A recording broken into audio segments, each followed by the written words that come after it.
आज हम mechanical students के छात्रों के लिए ME 309 mechanical estimating and costing विषय के यूनिट 5 लेबर कॉस्ट का अध्ययन करेंगे।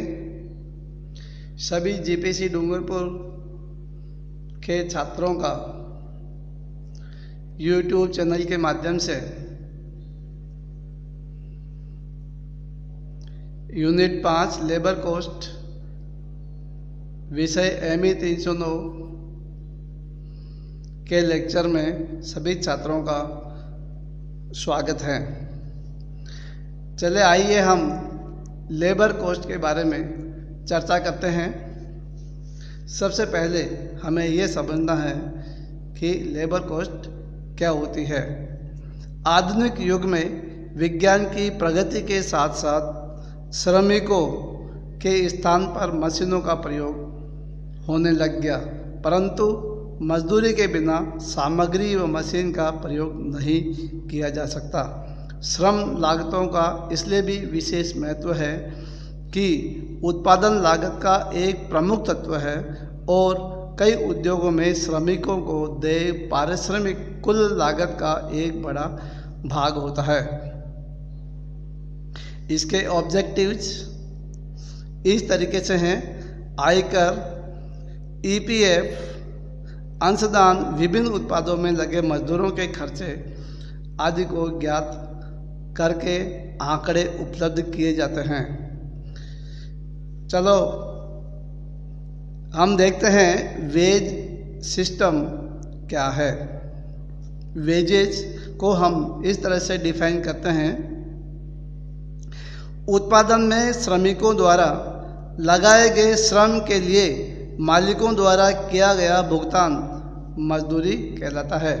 ये दो प्रकार की होती है, जैसा कि हमने हमारे पूर्व लेक्चर में बताया है कि मटेरियल कॉस्ट भी दो तरह की होती है, डायरेक्ट मटेरियल कॉस्ट और इनडायरेक्ट मटेरियल कॉस्ट। उसी लेक्चर में हमने लेबर कॉस्ट को भी दो भागों में डिवाइड किया था, डायरेक्ट लेबर कॉस्ट और indirect labour cost. Direct labour cost का अर्थ ये हुआ कि वो लेबर, वो श्रमिक, वह मजदूर जो कार्य में सीधे तरीके से संलग्न है, अर्थात रॉ मटेरियल से फिनिश्ड प्रोडक्ट बनाने में वह मजदूर सीधी अपनी भूमिका निभाता है। ये डायरेक्ट लेबर हुआ, उसको दी जाने वाली मजदूरी की कॉस्ट डायरेक्ट लेबर कॉस्ट हुई। इसी तरीके से हम इनडायरेक्ट को ये कह सकते हैं कि उस काम को देखने वाले, इनडायरेक्ट तरीके से सुपरवाइजर, इंडस्ट्री में फोरमैन, इंजीनियर, इन सभी को भी सैलरी दी जाती है, सभी को भी पारिश्रमिक दिया जाता है। ये इनडायरेक्ट लेबर कॉस्ट के अंतर्गत आता है। फैक्टर्स क्या हैं जो कि वेजेज को प्रभावित करते हैं? इसमें है मांग व पूर्ति की स्थिति के आधार पर कर्मचारियों व नियोक्ता के बीच मोल भाव की क्षमता के आधार पर मजदूरी की दर का स्तर देखकर, कार्य की प्रकृति देखकर और अतिरिक्त आय का भुगतान करके ये प्रभावी कारक हैं।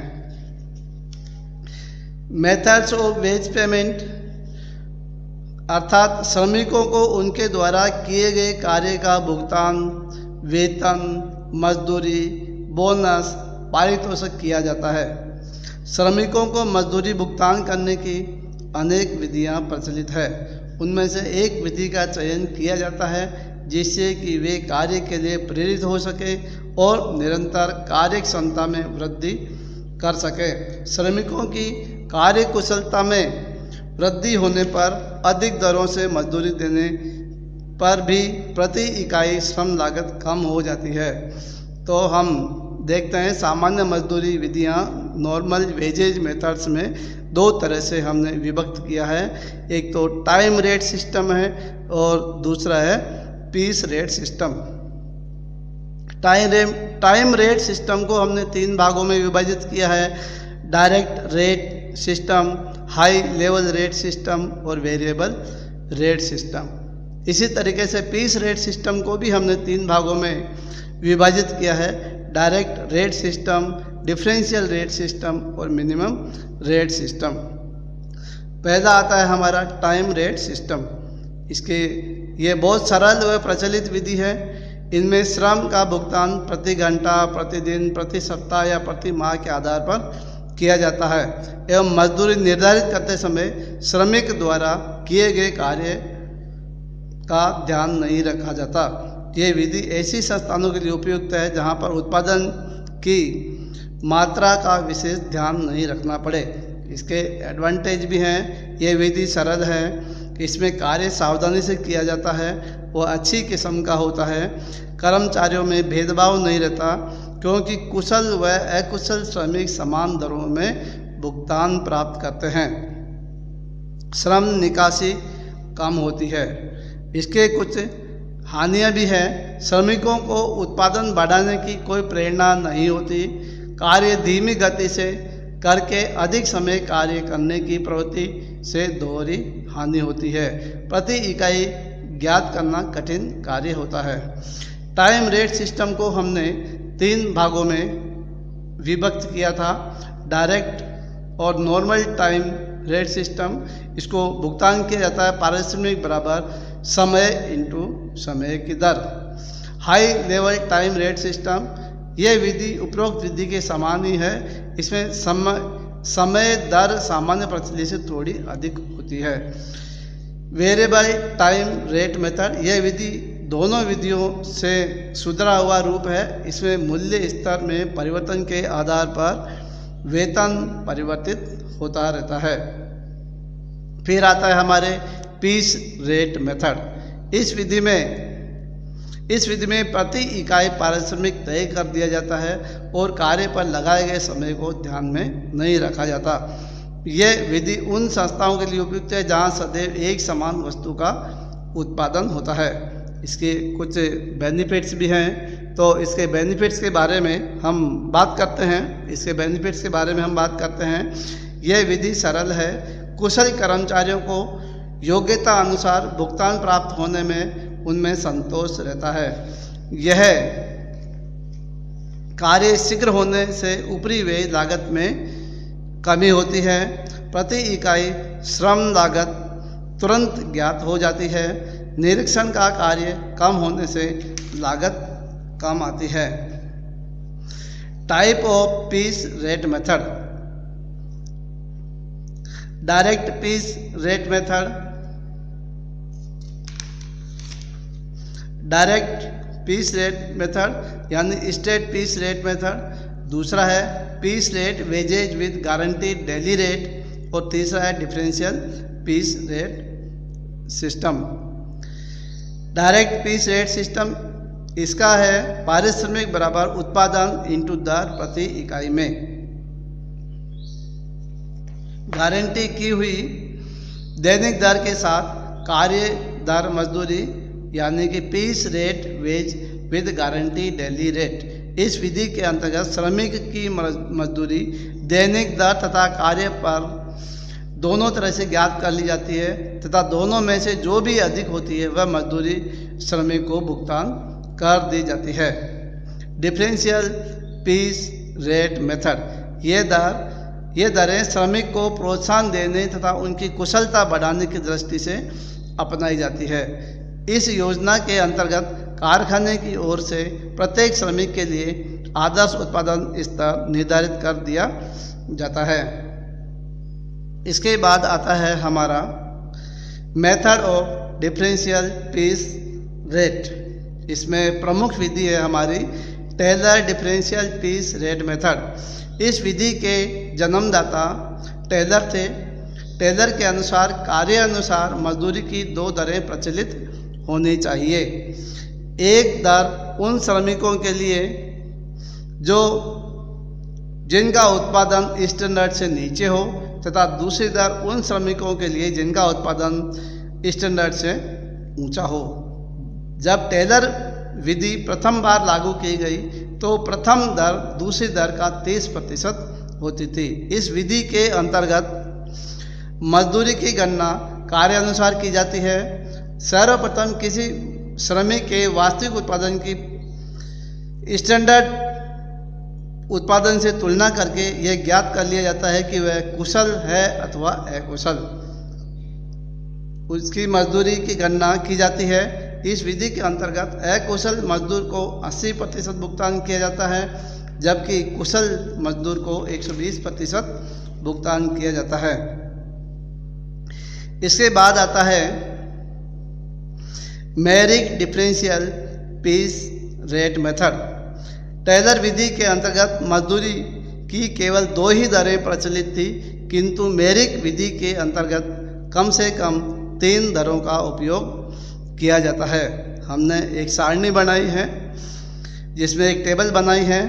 इसमें बताया है हमने कि स्टैंडर्ड दर यदि स्टैंडर्ड प्रोडक्शन यदि 83% है तो मजदूरी की दर सामान्य मजदूरी पर की जाएगी। यदि स्टैंडर्ड उत्पादन 83 से 100% तक है श्रमिक का, तब सामान्य मजदूरी की दर 110% से भुगतान किया जाता है। एवं स्टैंडर्ड प्रोडक्शन 100% से ऊपर होने पर सामान्य मजदूरी दर का 120% भुगतान किया जाता है। इसके बाद हमारा आखिरी सिस्टम है गैंट टास्क सिस्टम। गैंट विधि की ये विशेषता है कि इसके अंतर्गत डिफरेंशियल पीस रेट सिस्टम के सिद्धांत को ध्यान में रखते हुए भी समय दर की गारंटी दी जाती है। इस प्रकार एक अकुशल श्रमिक को भी समय अनुसार मजदूरी प्राप्त हो जाती है। इस दृष्टिकोण से ये विधि टेलर तथा मेरिट प्रणाली से उत्तम है। हमने टेबल बनाई है और उसमें हमने बताया है कि स्टैंडर्ड के नीचे उत्पादन होने पर समय अनुसार मजदूरी की गारंटी के अनुसार मजदूरी दी जाती है।